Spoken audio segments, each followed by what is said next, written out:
Shabbat Shalom.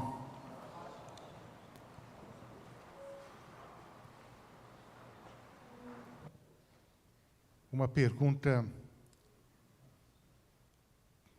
que tem que ser, no mínimo, em duas línguas. Quem não é do Rio de Janeiro? Who is not from Rio de Janeiro? Levante a mão. Raise your hands. Uau!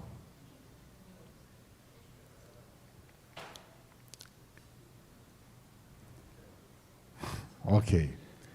Então, mais do que eu esperava.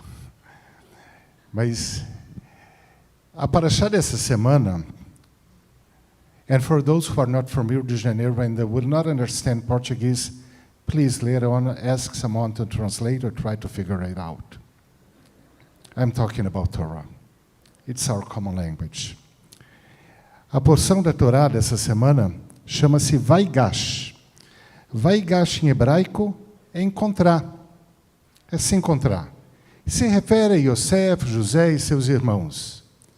Mas se refere a cada um de nós como irmãos, membros de um mesmo povo. Então a pergunta, quantos não são daqui?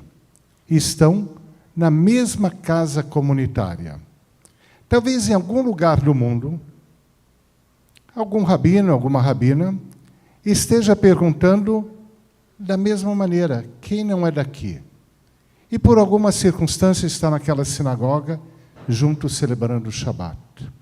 Isso é um reencontro judaico, que torna cada Shabat único, especial, vibrante, porque a gente fica entre amigos, entre famílias, e honestamente, às vezes até entre inimigos. Vamos ser honestos, mas fica junto, para quem sabe transpor a inimizade. E cada Shabat se reveste de alguma característica especial. Mas dentro dos Shabbatot, ainda alguns mais especiais. Por exemplo, aquele que é celebrado entre Rosh Hashanah e Yom Kippur, Shabbat Teshuvah, arrependimento. Antes do Pesach, Shabbat Agadol. Mas aprendi que tem um outro Shabat especial. Nosso calendário é rico, vai sendo vibrante, vai acrescentando. E alguém me falou, me disse isso ontem, eu vou amanhã no Shabat, é o primeiro Shabat do ano. Aprendi, mais um Shabat especial, primeiro do ano. Na minha cabeça, o primeiro do ano vinha depois de Rosh Hashanah. Mas por que não o primeiro do ano ser quando a gente virou a folhinha do calendário, 2025 no caso. E quando começamos o ano, também aprendi. Há um ritual. Talvez alguns de vocês conheçam, outros não, mas vou compartilhar o que eu aprendi esse ano. E fui convidado a fazer, e fiz. Começa o ano, 1º de janeiro, nossa cidade é abençoada com o mar, com o oceano. Então, o ritual é, vai na beira do mar, vai onde está a praia, e dá 7 pulinhos. Desconhecia por completo. Mas eu fiz. Aí, alguém saindo de lá, isso acontece, é judaico?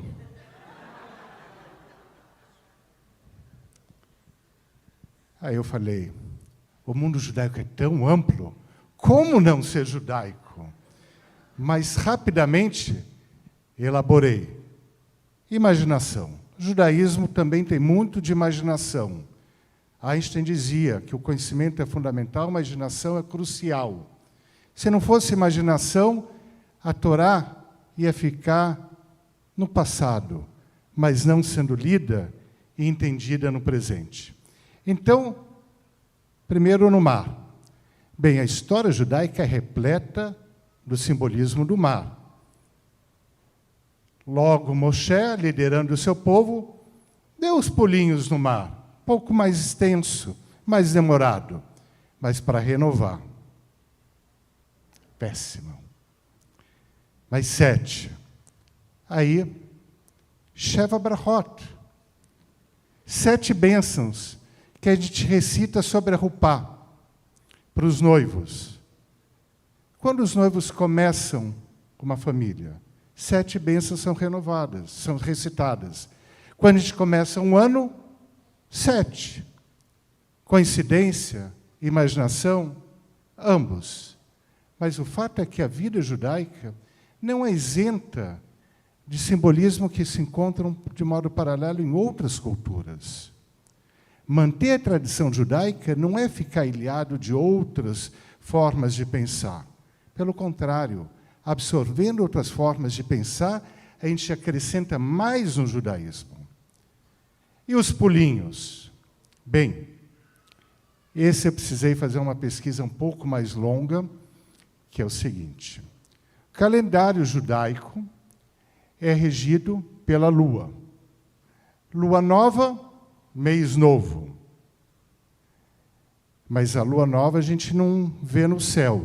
Começa a ver a lua alguns dias depois, até chegar a lua cheia, com todo o seu fulgor. E tem um ritual na nossa tradição, chamado Kiddush Levaná. Kiddush é santificação, Levaná é lua. Esse ritual é feito mais ou menos entre o 3º dia após a lua nova e o 14º dia do mês lunar, portanto, antes da lua cheia realmente aparecer. E nesse ritual, o costume é ir ao ar livre, recitar algumas rezas, salmos, algumas brachot, e pasmem. Na hora de recitar essas brachot, qual o costume? Dá os pulinhos. Dá os pulinhos. Perfeito. Lua, renovação, luz, pulinhos. Porque 3, há várias explicações. Mas hoje aqui, quando a bênção das velas foi recitada, como foi recitada? 3 movimentos para que a gente não visse, pelo menos quem recitou a bênção, não visse a vela. 3 para que não visse inicialmente, mas para que depois pudesse apreciar.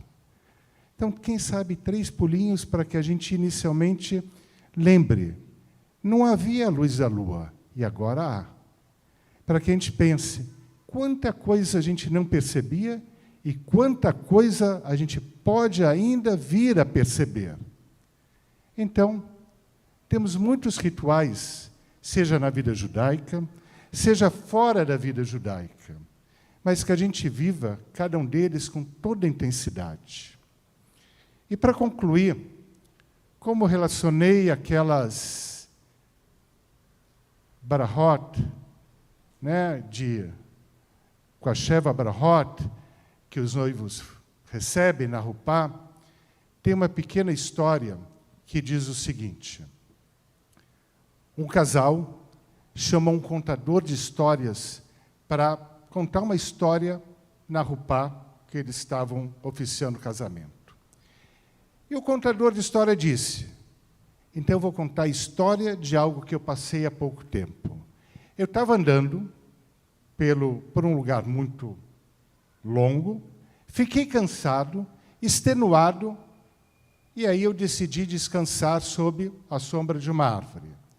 Quando eu parei, depois do descanso, quis agradecer a árvore e formulei a seguinte pergunta, claro, sem nenhum devaneio, mas eu estava pensando o que a gente pode dar a uma árvore.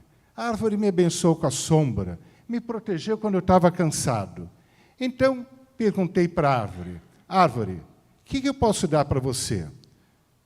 Rios para te irrigarem? Já tem vários aqui. Raízes fortes para te fortalecerem? Você já tem. Um tronco robusto para que você seja formosa? Você já tem.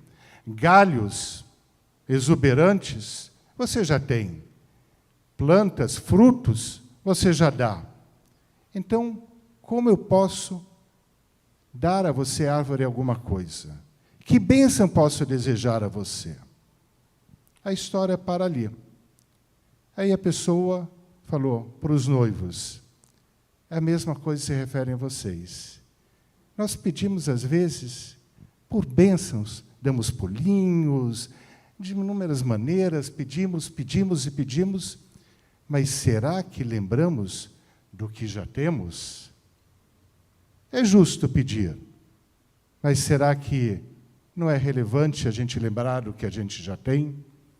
Então, seja nos pulinhos, seja na roupá, seja como quer que seja, na sinagoga, que a gente faça nossos pedidos. Justo, humano, uma maneira de se relacionar com nossos anseios, mas que a gente também não esqueça do que nós já temos. Shabbat Shalom.